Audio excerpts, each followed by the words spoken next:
Hari ini saya akan berkongsi satu buku, iaitu buku tafsir Al-Quran Ni Abdul Aziz Nikmat, iaitu surah Al-Fatihah. Buku ni bukan ditulis oleh Tok Guru Ni Abdul Aziz, tapi ianya merupakan hasil rakaman audio Tok Guru pada Julai tahun 2000 dahulu.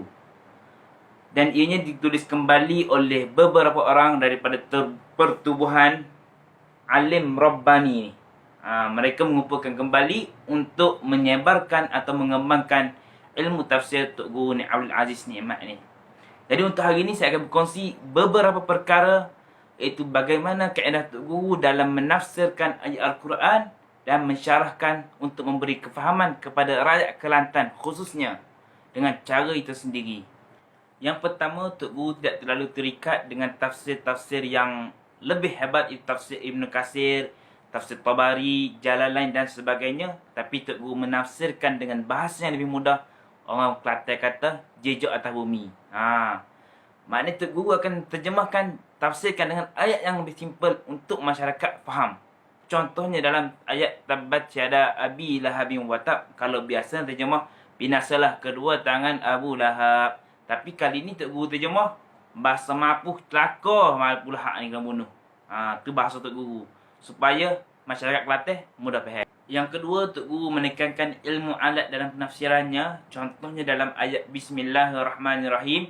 Awal-awal lagi Tok Guru terangkan dalam bahasa Arab ni ilmu nahu ada 3 perkara. Pertama isim, yang kedua fi'il dan yang ketiga haraf. Sehingga masyarakat tahu betapa pentingnya bahasa Arab dalam menafsirkan ilmu-ilmu Al-Quran. Dan yang ketiga adalah Tok Guru sangat menekankan perkara-perkara sam'iyat, iaitu perkara yang tidak nampak oleh mata dan kita hanya tahu melalui Al-Quran dan sunnah Rasulullah sallallahu alaihi wasallam.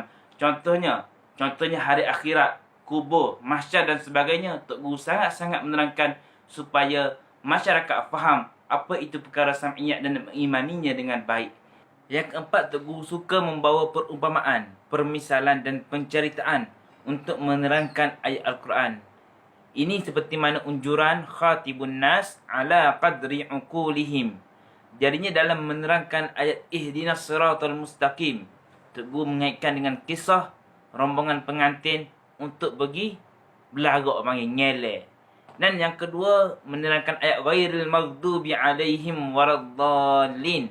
Tok Guru menceritakan kisah yang masyhur di India berkenaan dengan komunikasi antara seorang raja dengan hamba sahayanya. Jadi, nak tahu cerita detail, kena baca buku ni. Yang kelima, Tok Guru suka dengan perkataan Islam is the way of life. Dalam panjang-panjang kuliah, dalam satu buku ni, beberapa kali Tok Guru sebut agama ni bukan di masjid semata-mata, bukan solat semata-mata, tapi politik pun betul, pemerintahan pun betul, pembelajaran pun betul, nak pergi kedai pun guna Islam, nak pergi pasar pun guna Islam, nak pergi bank pun guna Islam dan sebagainya. Yang inilah yang sangat ditekankan oleh Tok Guru Ni Abdul Aziz dalam memahamkan masyarakat di Kelantan. Sebab itu di zaman pemerintahan beliau di Kelantan, beliau menggunakan istilah membangun bersama Islam.